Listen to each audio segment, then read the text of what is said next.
Island wildlife sanctuaries that are owned by Michigan Audubon Society.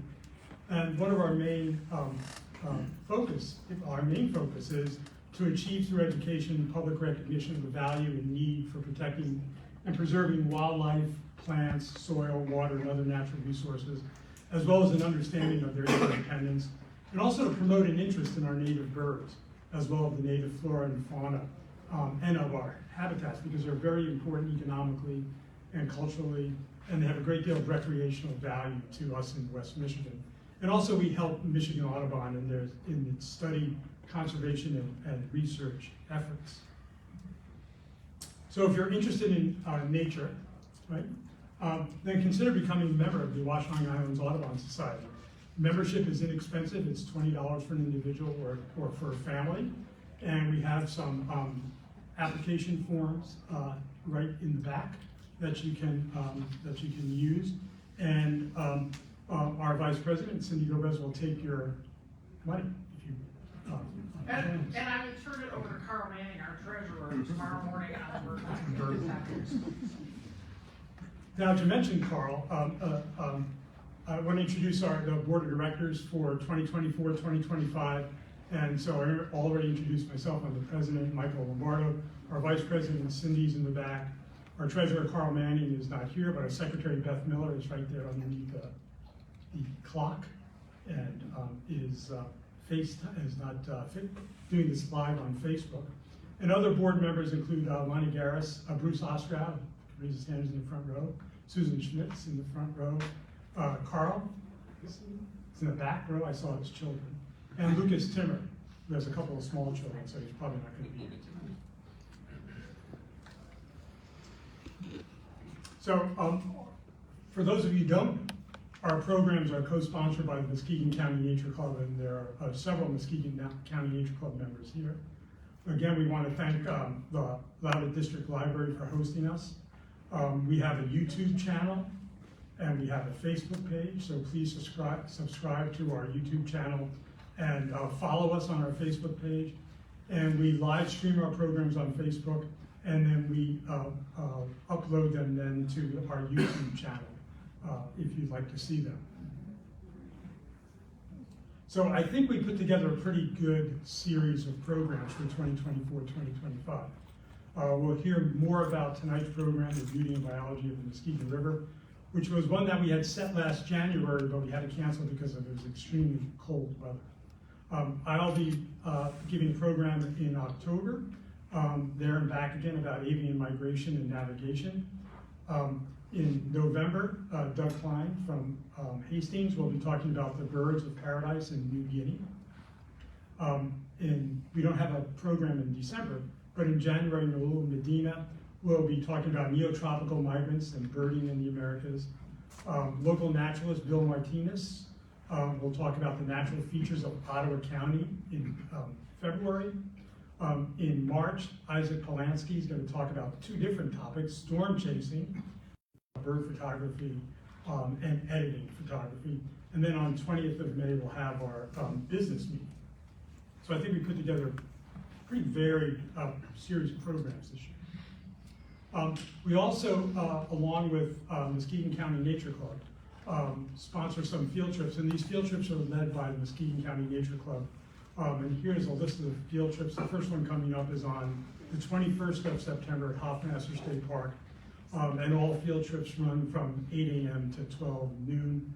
And if you have any questions about those, I saw Rick have those. If you have any questions about, and Beth can answer questions about those field trips. So we have several goals for this year, and that's to continue our collaboration with Muskegon County Nature Club, continue our stewardship of the Grand River Islands, increase our involvement with habitat conservation and restoration in Ottawa County, and Lucas Timmer is championing that, and increase youth involvement in nature and in OIS with Carl. And Carl, you have a couple of words that you want to say about youth, getting youth involved? Yes, as Michael said, I'm Carl Stein. I teach at Spring Lake High School, and we are working on some native habitat restoration on that property. As you may have seen if you live in the area, there's quite a bit of construction. That being said, in the meantime, we're working on creating more outdoor learning spaces, and consistent with the goals of Muskegon Audubon, we're trying to get youth involved in stewardship. The club has been very supportive. Bonnie and Dave have been really supportive, and they actually helped us get started on a gardening project for the AP Environmental Science class. So really specific request. If you have some real strong expertise in native gardening, bringing sort of native habitats back, I'd love it if you would connect with me so we can maybe bring you in to interact with the students a little bit. Also, if you feel like you have any resources in connecting to donations for soil, that would be really helpful. So those two things, native gardening and then any soil donations, would be really helpful. So just see me if you have any interest in that. So thank you. Thank you. As Carl mentioned, we do also some citizen science projects, and Dave and Herdian and Bonnie kind of lead the purple martin colony monitoring on the South Pier, and there's also a colony on the North Pier. And the purple martins have actually been doing pretty well moving down to colonies along the Grand River. We've also been looking at chimney swift roost monitoring, and I've been striking out the last couple of years because last year I wasn't able to get out until the very beginning of September. The swifts were already gone. This year I went the second weekend in August, and they were already gone, or they're not using the same roost anymore. So we also want to continue to support Muskegon Audubon Society. We're doing that with the chimney swift roost monitoring. We want to, as we said before, provide our educational programs for Tri-Cities, and we're going to continue to live stream our programs on Facebook and then upload the videos to our YouTube channel. I also wanted to put this up here so you can get involved with some more citizen science. And this is the Project Feeder Watch that's run by the Cornell Lab and Birds of Canada. So if you just go to feederwatch.org online, you can find lots of information about that. And they also provide some posters for identifying some birds that might come to your feeders in the wintertime. And you can do it once, or you can do it multiple. You can watch your feeder once over the course of the period, or many times over the course of the period. And that kind of data really provides ornithologists with good information about populations and how populations are doing over time. So, any recent sightings? We're in the midst of migration. Anybody see any? I had an ovenbird underneath my bird feeders just yesterday. Just passing through. Yeah, Nancy. This isn't a sighting, it's a not sighting. I haven't seen a hummingbird at our feeder for about a week. Is it, are other people? I had them today. You had one today? I haven't seen her for about a week. I had two today, but I think it's not my summer hummingbird. Oh. I think it's a traveler. yeah. I saw one yesterday.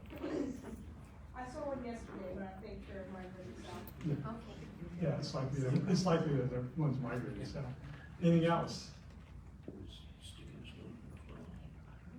Well, not anything else. I'm going to turn the program over here to Cindy Dovis, who's going to introduce tonight's speaker. I'm going to introduce him right now. Hi, Kevin. Nice to meet you. Thanks. I'm going to be very brief. I'm usually really brief, but we've gotten halfway to the podium. So, how many? I want to hear. See, raise of hands. How many of you have boated or kayaked or canoed on the Muskegon River? Wow, look at that. A lot of us have traveled down that river, and some of us have fallen into that river. Some of us have purposely, jumped in so that. And stood and maybe consumed a beverage in that river. So, and I've carried my binoculars. I've had my camera in with my long lens in a dry bag so I can try to sneak it out and take a picture without ruining my equipment. So I can't wait to see your photos. I can't wait to see what is really the whole extent of that river that I know like just this much, and I've been on it a lot. So welcome, and I'm gonna let you introduce the aspects of yourself that you want to share with us. Thanks.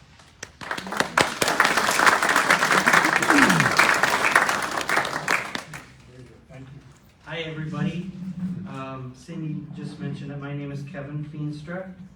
I am a fishing guide, but I also a nature lover on the Muskegon River, and as soon as I get this up and running, we can see a lot of about this river. I live in Newaygo, Michigan, which is about 40 miles up the Muskegon River, and I spend a lot of my time, I guide people fly fishing day to day, and then while I'm guiding them, a lot of times I see really interesting things in nature, and so when I have a day off, I'll kind of mark where I had seen something interesting and come back the following day. So I'm going to go through this program. We'll talk about the Muskegon River. One of the unique things about the Muskegon River is that it never freezes for the most part. And so if you're crazy enough to float the river in the middle of the winter, you might see some really interesting wildlife at a time of the year when the river's pretty much completely deserted. This week I've been taking people fishing wearing sandals, so it's when the weather's like this, that's when I'm thinking of summer when I'm wearing sandals. So and so the river is quite beautiful at this time of the year, and it's very green and very lush, and because it's surrounded with hardwoods, we're coming to a time where the river really comes into its own and its natural beauty for the fall. So I live in, like I said, in Newaygo, Michigan, in Croton, Michigan, with my family. I have a wife and 2 girls and an adventurous little boy, and we spend a lot of time on the river together, on the weekends especially. And it's a beautiful family-oriented river where there's a lot that you can do and a lot that you can share with your kids.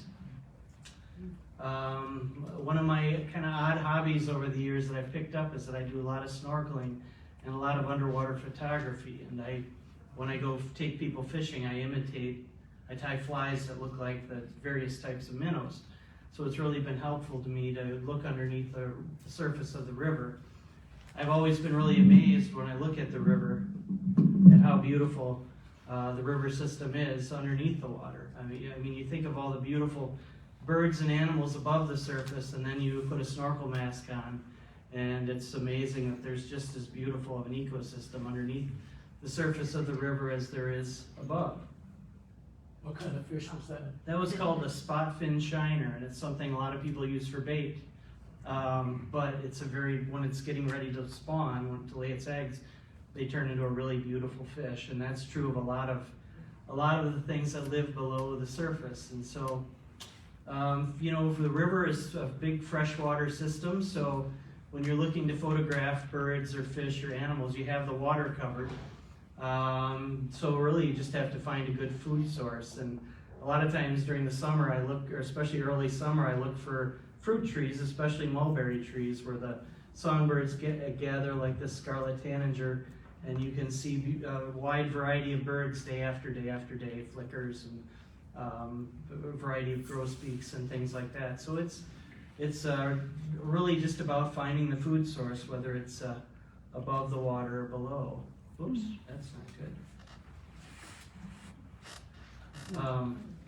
So in our river systems, if you go to Lake Michigan and you fish, you might hear of a big migratory trout called a steelhead, and it's one of our primary game fish in the river. But they come up and they spawn and they lay their eggs, and these little fish become one of the main food sources in the river. And so just like that fruit tree, that mulberry tree that I showed you, underneath the water there's these sources of food that show up, and these little migratory fish grow really quickly, but right after they're born, like these little guys, they're food for everything else for a couple of weeks. And so that's one of the things I look for when I'm looking for things to take photos of. They're really amazing. I mean, if you've ever caught a steelhead, it's a really beautiful fish, but the little tiny ones are equally beautiful. And so I look for places where these little tiny steelhead are congregated. And in the springtime, if you go to the Muskegon River, particularly in late April and early May, and you look along the edge of the river and you see all these different shorebirds or wading birds fishing, almost all of them will be eating little baby steelhead because they're so abundant in the river system. And so it's one of the first food sources in the river. And this guy actually eats several of them. I'm not sure how many of them I'll go through, but Little green herons are feeding machines, as are the great blue herons. Unlike an osprey, which catches a fish and flies away for a few hours, a heron continually feeds over and over and over. And the little green heron probably consumes 100 of these little steelhead a day. Fortunately, the river produces a lot of steelhead, but and their main threat isn't the birds, but it's more the water conditions. If we have a really warm summer like this one, then the steelhead don't survive as well, and so then we rely more on stocked fish the years that we have really warm summers. So just a few things about the Muskegon River that make it unique. The Muskegon has 3 big hydro dams on it: Croton Dam, Hardy Dam, and Rogers Dam. The main power company that operates these dams is losing money with these dams, so they're looking to actually sell or to get rid of the dams. So there could be some really big changes with our water in the future. And removing the dams will have some positive things. It'll make the environmental quality better. The dams that we have on the Muskegon were made at a time when they didn't really think about the ecology of the river, and so they basically just built the dams in the best gradient, which happens to be places that have really big rapids, which are really good for wildlife. And they didn't build them very deep either, and so the double whammy is that not only are they built on really good habitat, but they're also really shallow, or a couple of them.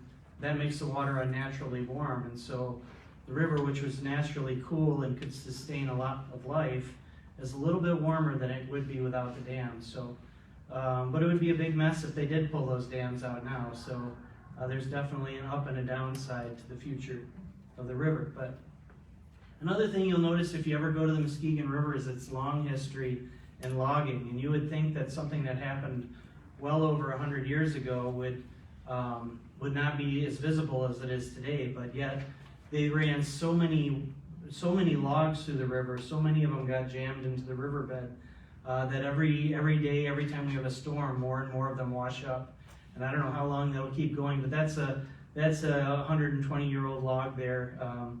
And a lot of these logs are on the bottom of the river, and they form really good underwater habitat for the fish. So fortunately, it's illegal to pull these out, but it adds a lot of character and a lot of habitat underneath the water, but also sometimes above the water along the edges of the river. One of the downsides to the Muskegon River is that because it's a big river and it's connected to the Great Lakes, we have a lot of invasive species. One that's really changed the river vastly is the zebra mussels. You see in this picture, there's actually 2 invasive species, the zebra mussels and the rusty crayfish there. But the zebra mussels had such an impact the first year they showed up in the river.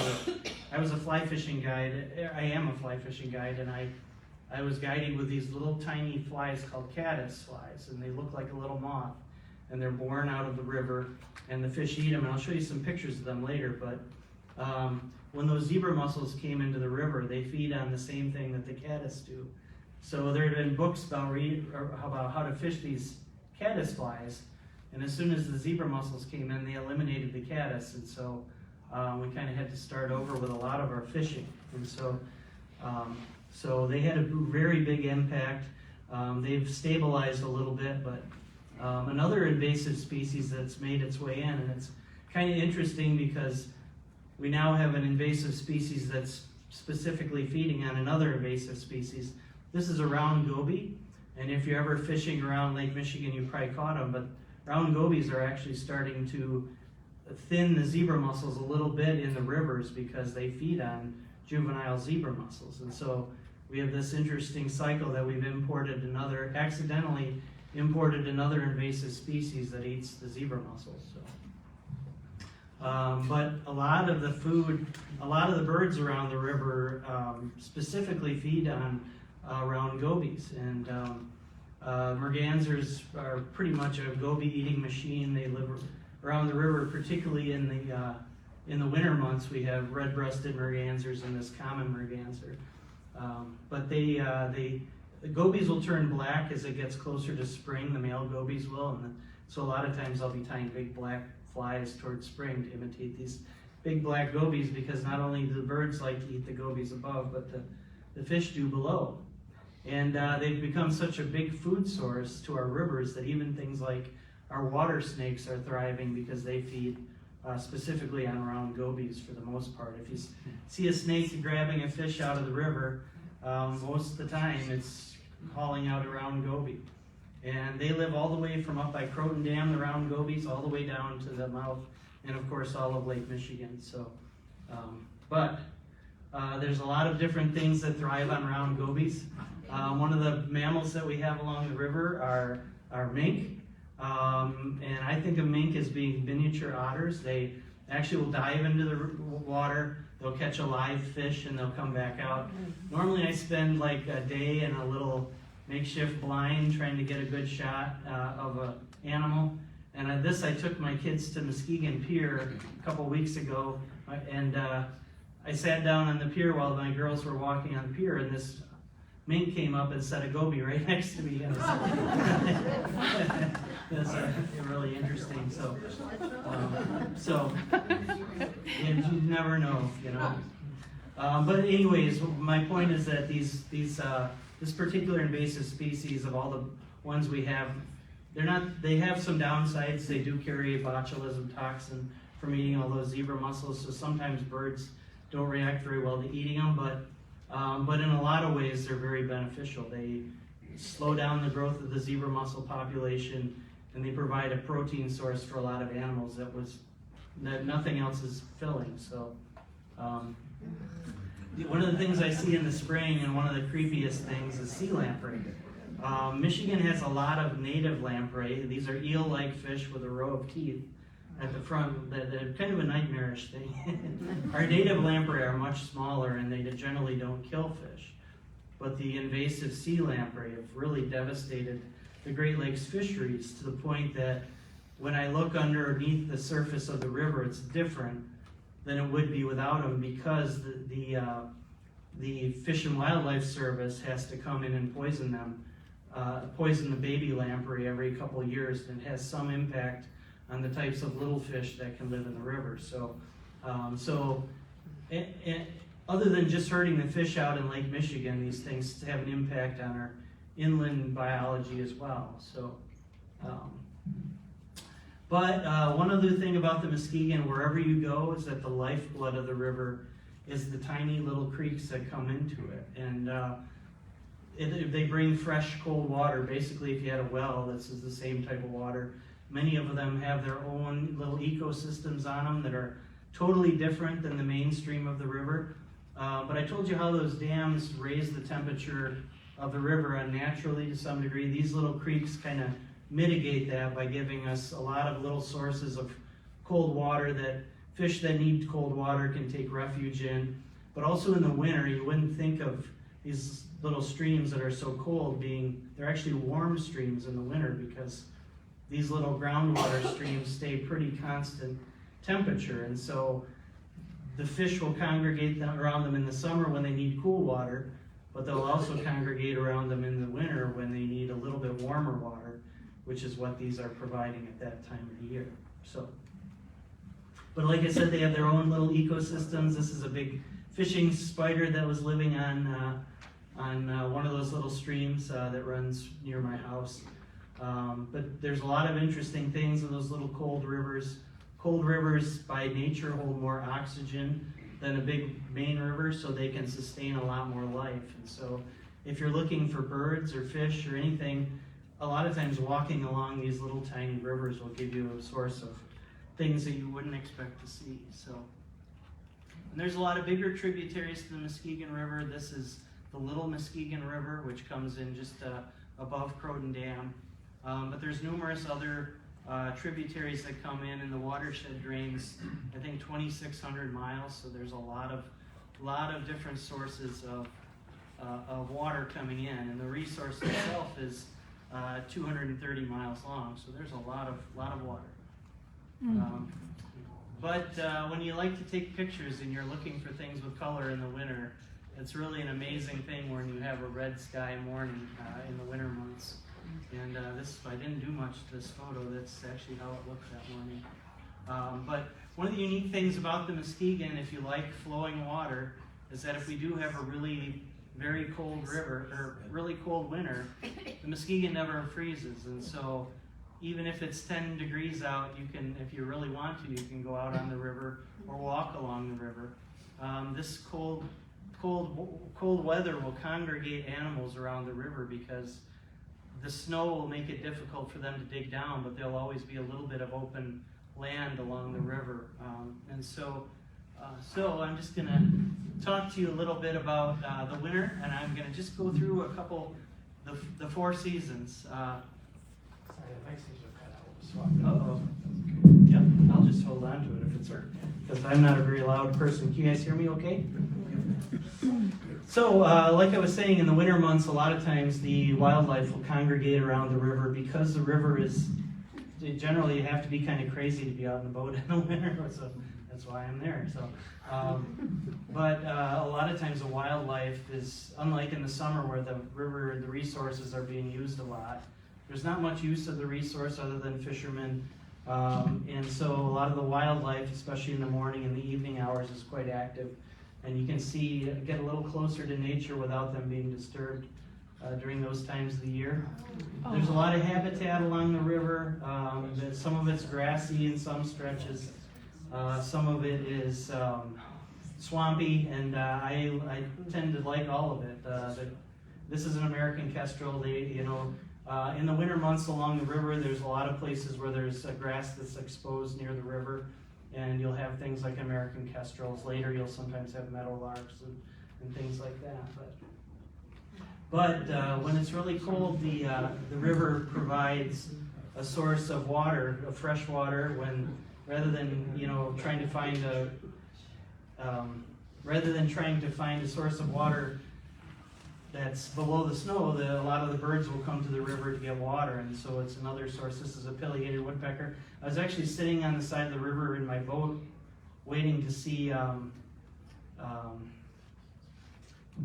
kinglets that were feeding, and I'll show you a picture of those in a minute. But as I was sitting there, this pileated woodpecker landed right next to me, and I didn't know what it was doing until it lowered its head into the water. And I'd never seen them drinking before, but everything needs to drink. So during the winter months, you'd think that there wouldn't be any insects in a river at all. You'd think that they'd all be underneath the surface of the water, but as it turns out, at about 1 to 3 p.m., just about every day in the winter, little tiny insect called a midge hatches. It's related to a mosquito. They don't bite, but they have a substance in their body fluid that keeps them from freezing solid.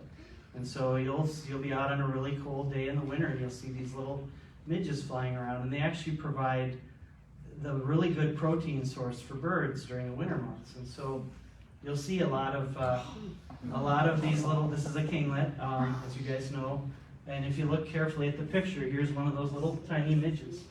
But a lot of the birds, there's not a lot of protein sources. They can't go eat a worm or an insect that's flying around very much. So they come to the side of the river, which is the one place where they can find the protein in these midges. And so it's a really cool thing. So typically this will bring in kinglets. It'll bring in eastern bluebirds, are very common. One of the things that I tie flies to imitate in the middle of the winter is this little guy here. This is called a sculpin, and they're known to be the chameleons of the river. They take on the color of whatever's around them. And they have a really big head, and they grow to be about 5 inches long. And big predator fish love to eat them because they don't have any scales, so they don't have any real protection. So, that can't be good. Anyways, as we go through the winter months, the days are short, and the sun sets really quickly. If you're a fisherman like me, you do a lot of your fishing in the afternoon, because at that time of the year, the water temperature is at its warmest in the afternoon, and what activity the fish have is usually during the afternoon hours. If you're somebody who wants to go fishing in the winter, you don't want to get up at 7 a.m. at the crack of dawn when the water's 32.1 degrees and go fishing, because the fish are going to say, "You're crazy, I'm not going to bite right now." So, as we head towards the end of winter, and you're heading into February and March, something really cool starts to happen along the river. This is a stonefly, an early black stonefly. And they live out in the middle of the river, and they try really hard to get to the edge of the river. And they swim very awkwardly. And so the fish see this, and it's a really good instant food source. So when you're out in the river during the winter, most of the winter, these little insects there isn't much going on that doesn't happen every day. You have things like those sculpins, but then all of a sudden you have this explosion of food, and whenever there's an explosion of food, this is how they hatch. They crawl out onto shore, and then they do a really, really hard push-up. And it's really amazing because it's so cold out at the end of winter. It takes their shell a while to dry so that they can crack out of it. And while their shell is drying, the birds a lot of times will eat them. And so this is how they pop out of their shell. And they eventually become kind of a blackish brown color, and everything likes to eat them, and including this trout. So it's just kind of an explosion of life that makes everything like to eat them. And I can always tell when this is about to happen. From a fishing standpoint, it's a really good thing because I can just look at the birds along the river, and if suddenly a bunch of bluebirds and kinglets show up, something good is about to happen, and I can tell what kind of fly I might need to tie on. So you'll see the bluebirds descending on the edge of the river where there isn't any snow, and that's where they'll gather those stoneflies from. So if you're, and they typically hatch in the afternoon. So if you're going bird watching on the river in the winter, the afternoon is a really good time.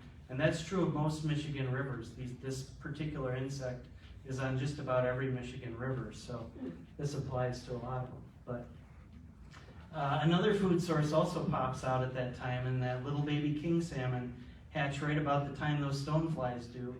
And they're not much bigger than those stoneflies, but they're so voracious. You can see one of them's eating a stonefly that's half as big as it is. So. But winter is the time when you see a lot of bald eagles around the river. Bald eagles on the Muskegon River are typically duck hunters. This one has a foot of a coot sticking out of its mouth. But interestingly, they're mostly scavengers on the river picking up dead fish. They're also thieves. I see them stealing fish from ospreys just about every week a couple times. But in the wintertime, they become a hunter, and they really hunt ducks well. Their preferred type of duck is a diving duck. What they like to do, they're really clever. They'll hover above a diving duck, and when it comes up for air, the eagle will kind of swoop down, not real seriously, but just enough to get the duck to dive down. And then the eagle will come back up on the wind, and it'll do that several times until the diving duck is so exhausted from diving without really catching its breath that it'll then go down and take the duck. So another bird that likes to eat ducks that's pretty rare, but the last few winters I've seen on the river is a golden eagle. They like to eat the same ducks. I passed this bird 4 days in a row. It never occurred to me it was a golden eagle because we have a lot of juvenile bald eagles, and I just saw the big dark bird and I thought, it's another juvenile bald eagle. But juvenile bald eagles are pretty wary. They don't really like people, but this bird sat in the same spot as I went by 4 days in a row, and finally I looked at it with a camera lens, and I felt pretty dumb for having this beautiful bird sitting right there for 4 days in a row. And fortunately, I got a few pictures of it. I never saw it again after that day. So, but you can see how the feathers go down to nearly the bottom of its talons. You can see the nape, and it did have the white spots in the right places. But eventually, spring starts to come. The first arrival is song sparrows. It's really nice to hear song sparrows in the spring. It's kind of like the first yellow warblers that show up, but then after you've seen one, all of a sudden you see them everywhere, and they're kind of the most ubiquitous bird on the river whether I'm way down by Muskegon or way up by Big Rapids or Everett. If I turn on Merlin, the first thing that pops up is usually a song sparrow. So. But spring starts to break. You can start to get skunk cabbage popping out, which it's a pretty good thing for the environment, but it's not really a very attractive plant in some ways. But it starts to pop out as soon as the snow starts to melt. We start to see things voyaging by.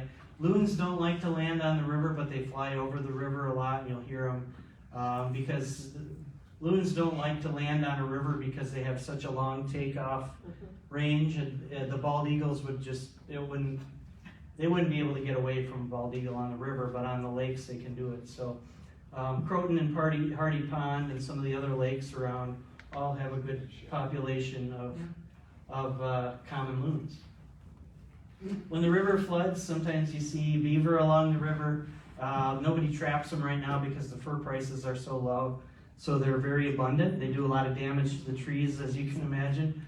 One of the interesting facts having little kids is that they had a book about beavers, and it turns out their teeth have rust or have iron in it, and that's why their teeth are orange, because of the iron content in their teeth. So just an interesting tidbit. But towards the end of winter and again heading into spring, one of the things that really starts to happen is we get huge flocks of these tree swallows, and they eat those same midges that I showed you earlier, as well as the stoneflies I showed you, but they also correlate with the arrival of the adult steelhead, which come into the river to spawn.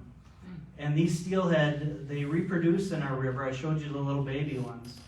But because the water gets warm in the mainstream, a lot of those little baby ones will die there. So what the steelhead will do, some of those steelhead will do is they'll go up into these very, very tiny cold creeks. And when we have a big rain or snow melt, they'll go up there, they'll quick lay their eggs in the hopes that their young will take advantage of the cool and good high quality water that's in there. And some of these streams are really, really tiny. It's really amazing to see these big fish ascending. And but the thing is, because they come up very quickly in the snow melt, as it dries up, those little creeks drop very quickly. And so the steelhead are forced to leave the little creek really quickly, and they just get washed out. I knew that there was a log that had a hollow place through it that the steelhead would have to come through, so I just sat there with a camera, and sure enough, the steelhead eventually came through. But these fish, after they're done spawning, they'll stay in the main river and they'll feed, and we'll catch those fish after they're done spawning. We call them drop back fish. But it's towards that end of winter again that you start to see the wood ducks. During COVID, one of my main ways of getting out of the house was to go to a local swamp and cover myself with camo and sit and it's become one of my favorite spring things to do, to go to a couple of the swamps and to see the wood ducks come back every year. They're just a spectacularly beautiful bird that tends to live in some pretty nice, beautiful swamps in our area. So as you guys have probably heard, but I didn't really realize, oh shoot, I guess you can't hear it. That's a female wood duck singing, but you can't hear it. So that would be a male. So anyways, we'll just go past that. That was really the only sound we needed. But you know, one of the unique things about wood ducks is that they do have claws on their webbed feet, and they can sit in trees. And I sat by this guy for quite a while. He didn't know I was there, and then he kind of got on to me and took off. So, and then there was this muskrat playing the flute while I was at that center. Thought it was Ron Burgundy. Well, the other thing you'll notice in the spring is that we get these toads that sing along the river. It's a really loud chorus. It's a really loud monotone chorus. This one's singing away. Eventually they find a mate, and they produce a lot of eggs. Thousands and thousands of these toads come to the little swampy edges of the river. I never realized it and till I realized what I was hearing, and I walked over and I noticed how many toads there were. But these toads produce these little dark colored tadpoles. Interesting thing about toad tadpoles is that the fish don't really like to eat toad tadpoles. They've got a lot of different chemicals that are built into them that the toads don't like to eat, or the fish don't like to eat. The fish like to eat frog tadpoles, like a bullfrog tadpole or a green frog tadpole or a leopard frog tadpole. But anyways, but one thing that does really like to eat them is our friendly kingfisher. And he goes down and off he goes. And I told you earlier how I look for places where there's a congregation of food.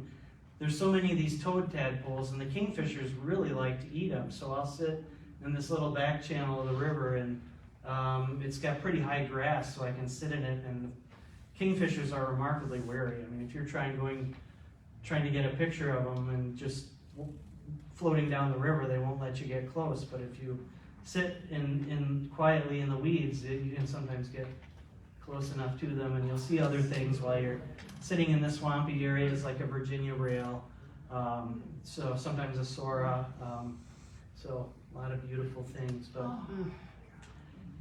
the turtles start to come out as we head towards summer. This is a rare turtle called a wood turtle, and if I float down the river, I'll see maybe 1 or 2 a day in 10 miles of river right now. It's kind of, if there's one creature that's kind of emblematic of the Muskegon River, this would be it. There's a lot of conservation efforts going on to restore these right now. In one part of the river, they have radio tags strapped to them, and in the Muskegon part of the river, interestingly, they're trying to set apart an area where they have protected it with mesh, and they're keeping all the predators out, because the main problem with wood turtles, the reason that they're threatened, is that their young aren't surviving very well. So most of the time when you see a wood turtle, it's a 20-year-old or more turtle. Really an interesting animal. They're semi-aquatic. They travel on the land like a box turtle, and then part of their life they'll be in the river system.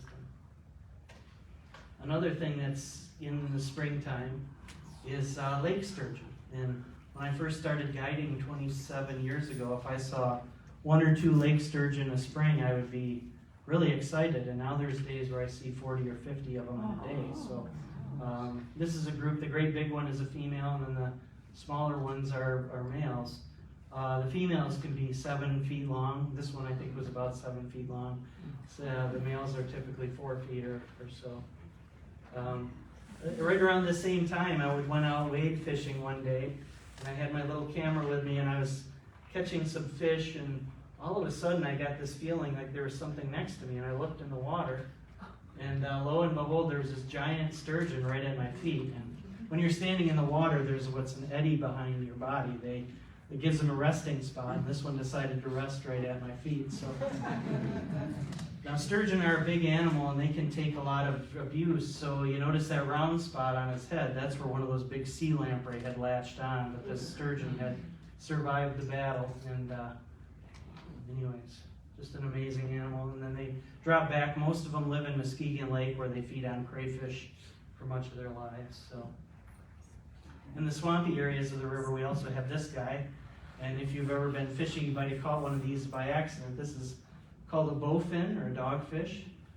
They have really bad daytime sight, but the interesting thing about them is the males turn a chartreuse color, on their fins, and then they take care of the babies. And if you look, there's a whole school of babies underneath them. And he'll guard them until they're big enough to be on their own, and then they'll go. So, but he's a predator fish. He likes to eat other fish, tadpoles, basically anything he can fit in his mouth. So. And so as you head from spring and late spring, some of the more beautiful bait fish start to spawn. And much like birds, the male bait fish a lot of times take on a really beautiful color. This is a long-nosed dace, and the rear fish is a rosy-faced shiner. And this is a rainbow darter, one of the more beautiful creatures you'll ever see. I kind of equate it to an underwater wood duck. They're really spectacularly beautiful. They're a member of the perch family, a much smaller member. But one of the really big spectacles of the spring that I love to see is that there's a little fish called a horny-head chub, and that's him in the background. He'll come into focus in just a second here. But he will clear out rocks with his mouth, and he'll make a little nest. And he's really, really good. He's a good architect, really good at making a nest. So those other fish that you see in there, So here's the chubs making their nest, a whole bunch of them, making a bunch of different nests. And if you look, there's a different looking fish at the top corner. That's a common shiner. Common shiners aren't very good at making nests, so what they do is they crowd in with the chubs and they use their nest. And eventually they're much bigger than the chubs, so they start pushing the chubs out of the way. And eventually there's all kinds of fish taking over the chubs' nest. It's like a child's book where one animal shows up at night and then another and another in the bed. You know. But if you look, not only now are the shiners, those rosy-faced shiners, that big common shiner, they're all occupying that nest, but now in the bottom corner there's a predator fish called a smallmouth bass, and he's there to eat. And he acts like they're friends for a while, and then he tries to eat those rosy-faced shiners, and it happens very quickly. Very quickly. He comes in, grabs them in, and back to where they went. So, but other fish spawn at that time of the year. A variety of different suckers lay their eggs. These are called river red horse. I'm sorry. And red horse have reddish fins, but they lay a lot of little babies. They lay little yellow eggs that hatch into these tiny translucent babies. And a lot of fish will gather around those suckers, not only to eat their eggs, but also to eat those little fry that are hatching. And so it's really a spectacle in the river where you get all these suckers that are spawning. And then you start getting the trout in with them, and a variety of minnows too. They all like to eat those eggs, and eventually they eat those little baby suckers that are also hatching. The Department of Natural Resources gives us a lot of trout in the river, and they plant them. These trout live in cement raceways in a hatchery, so they're not real keen to being out in the wild. And so they put them in the river, and they are in big schools. They plant them right at the boat launches. And a lot of times the predators above and below the water kind of figure out that there's all these good-sized, really, really dumb fish because they have no idea what a river is. They're in it all of a sudden. So, as you can imagine, different birds show up at the boat launches, almost like clockwork. Big flocks of herons come in, and the herons, I was doing some math, they're eating 4 trout an hour per heron. A trout are $1.25 a piece for the DNR, so they're getting a pretty expensive meal over the course of the day. They eat the rainbow trout. They also eat the brown trout. Very good at eating brown trout. And up it comes. And they wrestle them for quite a while. This bird will wrestle that brown trout until he turns it so that it's head first, and then down the hatch it will go. And 10 minutes later, he's hungry again. So time for another $1.25 down the hatch. But there's enough. Certainly the herons have always been there, so there's enough fish there for everybody. But anyways, another bird that shows up at the boat launch is the osprey. The osprey are so good at catching fish that they'll sometimes catch 2 at a time. As you can see, those are both trout in its claws. That's Henning Park. That's a boat launch. A lot of times I'll try to show up early when I have a guide trip because I know the ospreys will be feeding there, and I'll try to get a few pictures of them if I can. But most of the birds, when they get a taste for trout, they'll continue hunting trout even as the trout get bigger, and so this osprey caught a pretty nice sized rainbow trout here. But as we head into summer, there's a lot of cool birds along the shore. This is a water thrush. I think this is a northern water thrush. As you look at him, you see the moth-like insects in his bill. That's the caddisflies that I was telling you about, that the zebra mussels kind of wiped out. Now that we have those gobies around and the zebra mussels are depleting, now we're getting those caddisflies back more and more. So it's kind of interesting how things have kind of come full circle. But summertime is a great time to fish. It's very popular. We have big hatches of mayflies that come out. This is called a gray drake mayfly that the fish are really active at eating. Here's a brown trout eating one. But a lot of things will hang around and will opportunistically eat mayflies. This was a really lucky shot of a juvenile water snake that had snuck up on it's called an Isonychia mayfly. But one of my best indicators on the river of which flies to use during the summer months is not a very glamorous bird, but the grackle. And the grackle is really good at catching insects along the bank. And so I'll just watch the grackle. Sometimes he'll have this big mayfly called the Isonychia. Sometimes he'll have dragonflies or stoneflies. And once in a while he'll be eating something strange like snipe flies. And snipe flies hatch underneath logs. And the grackle will come back, and there's so many of these snipe flies hatching that the grackle will come back, grab a mouthful, go to the nest, come back, grab more snipe flies. So snipe flies look just like a deer fly, except they're not as mean. They don't bite. So,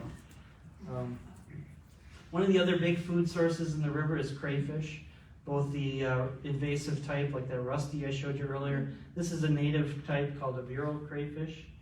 They're one of the cornerstone food sources for a lot of the fish and a lot of the birds. This is a smallmouth bass eating a crayfish. But one of the really cool things is that we have a lot of hooded mergansers, the females, and juveniles during the summer. The males are, which we see in the spring when it's breeding season.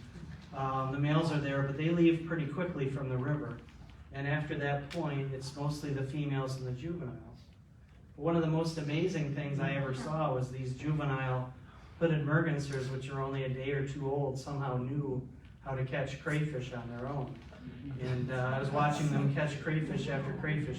Really an amazing instinct thing, because I don't think there was any training involved. They just somehow knew how to do it. So quite an interesting thing. Along the edge of the river, we have a lot of caterpillars that also bring a lot of animals in to feed on them. Some of them are invasive, like gypsy moth caterpillars or spongy moth, whatever you want to call them. Those are bad. This is a Cecropia moth, quite a beautiful caterpillar, quite large. You know, they can be 3 to 4 inches long at least, and quite massive. But the presence of all these different juvenile caterpillars draws some really neat birds to our rivers, and they're there. These cuckoos especially are there specifically to eat caterpillars. And as soon as the caterpillar supply goes away, so do the cuckoos. So a lot of the other birds also feed heavily on caterpillars. This is a prothonotary warbler. I went to another Audubon club. I called it a prothonotary warbler. They haven't let me forget that. So it's prothonotary. So, but these are very. If you want to see a prothonotary warbler, the lower part of the Muskegon has a lot of them, and they're there. Up until just a few weeks ago, there were still quite a few of them around. Just a beautiful bird. I had the one that kept landing on my outboard, and I had a buddy who was a pretty avid birder, and I kept texting him, telling him that there was a prothonotary warbler sitting in my boat, and he was pretty jealous. But there's a lot of different, all the migrating warblers will stop along the river. This is a blue-winged warbler. Just a really good place to look at migratory birds. Through the end of the summer, one of the main pieces of habitat under the river is the big weed beds that we have of a type of weed called eelgrass, American eelgrass, and it provides great habitat. It's also edible for a lot of the animals. It's also called water celery, and it just provides a lot of shelter and allows a lot of bait fish to survive, which adds food for everything else. Bait fish are kind of bottom of the food chain. So you'll get a lot of fish. This is a rock bass living in that eelgrass, but a lot of different fish live in there, and you'll also see things like muskrats eating it. Towards the end of summer, there's a few mayflies that still pop out. This one's called a light cahill, and the neat thing about the light cahill is that the birds really love to eat it. And sometimes there's some other really weird things that I see. This is called a wasp-manted fly. I don't know if any of you guys. This is called a wasp-manted fly. It's basically if you took a praying mantis and you mixed it with a paper wasp. Pretty amazing animal. I mean, I never even knew they existed, and I saw this one eating the mayfly. So, but the bird that really loves to eat these light cahills is the cedar waxwing. And cedar waxwings are one of my favorite birds. Absolutely favorite. They come to the river when their young are growing because they need the protein to feed their young. So they feed on these light cahills Pretty amazing bird, kind of an underrated bird. I mean, you think of falcons as being agile and kestrel, and they are, but I mean, you'd have a hard time beating the acrobatics of a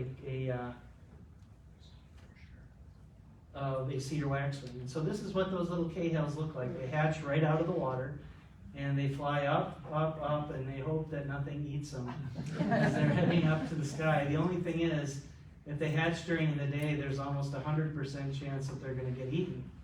And so all I had to do is figure out how to get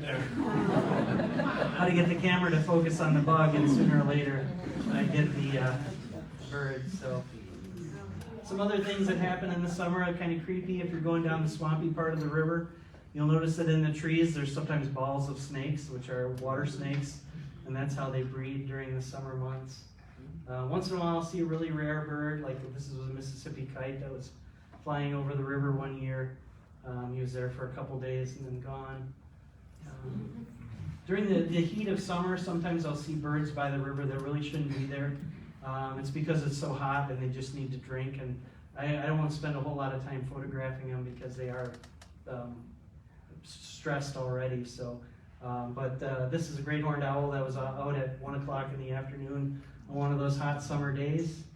A lot of times you'll see deer in the water during the heat of summer, trying to get some relief from the heat. When the ospreys are nesting in the summer, they'll get harassed by a lot of different things. This was a kingbird harassing an osprey. For some reason, the osprey nested right next to the kingbird, or vice versa, I'm not sure which. But every time the osprey left the nest, the kingbird would attack him. So, and that went on all summer. It was in a place I like to walk, so I'd see it. I'm like, oh man, that's an everyday thing. But I see eagles steal fish from ospreys, but sometimes I see juvenile eagles getting too close to the osprey's nest. And that's a really bad day for that eagle, because I saw that eagle get hit about 5 or 10 times by that osprey. He just circled around at full speed. The eagle took off, and the osprey almost knocked it out of the air, and it got away with its life. But it was pretty spectacular to see that happening. This is just a really kind of neat biology thing that you wouldn't really think, but in the summer, we've got these flocks of small groups of wood ducks that rove up and down the river, and they like to eat frogs. Who would have ever thought that they like to eat frogs? But you see that terrified frog, he knows what's up. But he didn't survive the wood duck. But I looked it up online afterwards and thought, man, that's really weird. But it turns out that wood ducks love to eat frogs, and so do little green herons. This one was eating a full-grown American bullfrog, so it was a full meal for the day. Towards the end of the summer, the weeds really die off, and that's when a lot of the big bait fish are exposed to the predator fish and also to the birds. So these big mature minnows that have lived all the way through the summer now become a main food source in the fall when the weeds are dying. Big fish like big mean smallmouth bass will eat them. That's a really big smallmouth. But at the same time, you see some pretty neat little fish. This is the smallest pike species we have in Michigan. It's called a grass pickerel, and it lives in very fine grass along the river, and they eat tiny fish and insects. And they don't grow nearly as big as pike or muskellunge, but they're very closely related to them. So, and they're very well camouflaged, so just a really neat animal. Towards the end of summer, we also get some really tiny mayflies that are around. This one we call a blue-winged olive. And at the end of summer, this is the insect that the birds feed on most commonly around the river, as do the trout in the river. But you can see how tiny this little insect is. That's a spotted sandpiper. And if you look at the end of his bill, that's what a blue-winged olive looks like. And so they have to eat a lot of them. So, but the sandpiper is about the size of a robin, just for scale. So those little tiny mayflies become a great food source. You get a lot of terrestrial things that fly over the river and end up in the river at that time of the year, like flying ants. And eventually, summer starts coming into fall, and we get some really cool scenery over the river as the seasons are changing. People fishing along the river, which Michigan's rivers really are beautiful because we run through a lot of hardwoods. when they cut all the pine trees down 120 years ago, hardwood forests took over, and so I guess the benefit to that is we have a lot of beautiful trees in the fall. And one thing you'll notice a lot in the fall is that the turtles, in order to preserve their heat, they'll stack on top of each other. These are map turtles. You see this more and more towards the end of summer. Sometimes you'll see them up to 10 high stacked if they can get away with it. But and then I come by in my boat and they kind of, the one on the bottom gets nervous and that's all over. So towards the end of summer, we first start getting a migratory fish called the coho. And that's a salmon. You hear about these in Lake Michigan a lot. Coho don't reproduce very well in our rivers, so if you see one there, it's probably one that was stocked by the state. But then we have another fish that comes in, which is bigger, and it's called a king salmon. And king salmon are kind of our favorite salmon in the Great Lakes, or especially Lake Michigan, because you can see them in the gravel right there. They come in big numbers, but they also successfully reproduce because their young hatches in the spring. And the way that king salmon fry are wired, they don't stay in the river, so they're not threatened by the warm water temperatures. They get out of the river, and so they reproduce really well. So the net result is most of these are wild fish, but also they're inexpensive fish. The state doesn't have to plant a lot of them because they reproduce on their own. So a lot of animals love to eat salmon, and you'll see a lot of different animals coming to the river to feed on the carcasses. This is a river otter.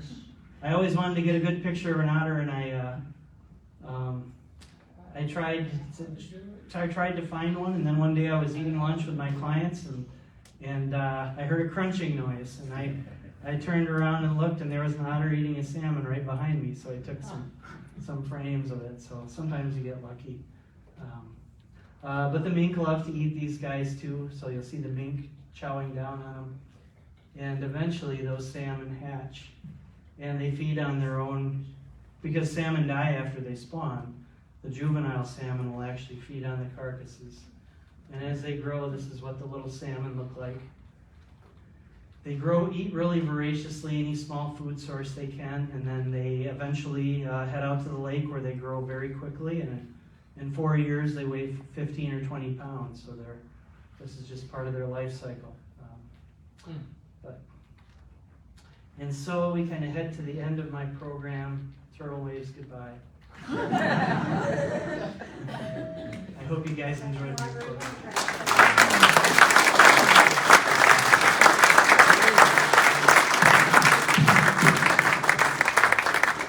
We have a few minutes for questions.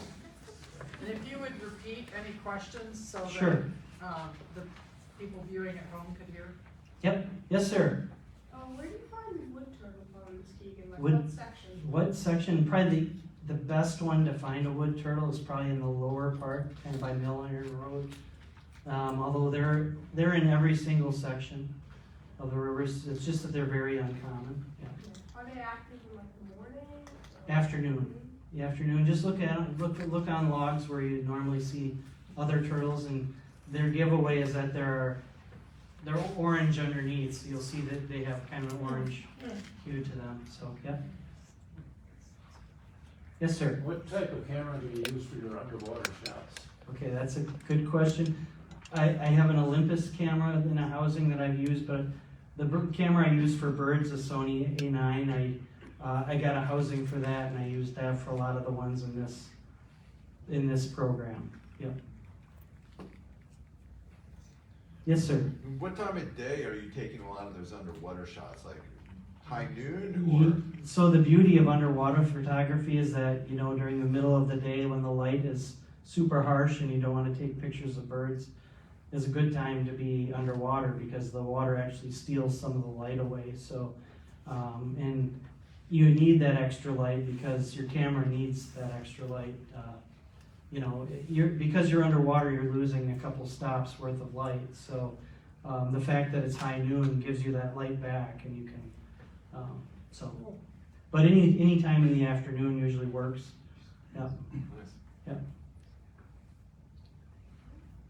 Yes, sir. Are steelhead native, or have those been planted? That's a really good question. They are planted, But the interesting thing about them is that they started planting them in the late 1800s, and our steelhead became genetically unique to Michigan.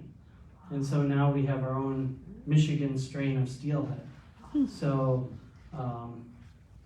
it's kind of a funny thing in the fishing world because people out west don't even call our steelhead steelhead, even though they're steelhead. You know? So, you know, very strange, but well. Yes, sir. Speaking of strains of fish, what about the possibility of introducing grayling back into some of the tributaries of the Muskegon? Well, that's a good question. You probably, maybe you've heard there's a big effort to reintroduce grayling right now. I have mixed feelings about it because it's an expensive project, and grayling need pristine water, and they can't have any competition. Brown trout, they can't compete with brown trout. They can't compete with salmon fry, for example. So it's an uphill battle. It would be really neat if we could get some grayling back.